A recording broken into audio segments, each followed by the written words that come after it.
বাইরের প্রচণ্ড রোদ গরম শেষ, এবার বেশ বর্ষা বর্ষা একটা শুরু, বেশ ওয়েদারটা সুন্দর। তা আজ করব ডিম কষা।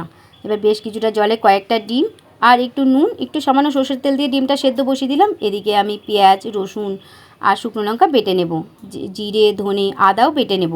সমস্ত মশলা আমার মিহি করে বাটা হয়ে গিয়েছে, শিলবাটাইতে তুলে নেব। এবার দিকে আমি ডিমটা তুলে নেব, নিয়ে এবার ঠান্ডা হতে দেবো। ঠান্ডা করে আমি একে একে ডিমগুলি ছাড়িয়ে নেব। এরম ওয়েদারে ডিম কষা খেতে ভীষণ ভালো লাগে। এদিকে আমি বেশ কিছুটা সর্ষের তেল গরম করে তাতে নুন হলুদ ছিটিয়ে একে একে ডিমগুলি দিয়ে হালকা করে ভেজে তুলে নেব। এবার ডিমগুলি তেলে এবার ওই তেলে দিয়ে দেবো থেতো করা গোটা গরম মশলা, তেজপাতা, পেঁয়াজ আর একটু কালারের জন্য সামান্য একটু চিনি দিয়ে ভালো করে ভাজা করে নিয়েছি। এই সময় দিয়ে দেবো পুরো বাটা মশলাটায়।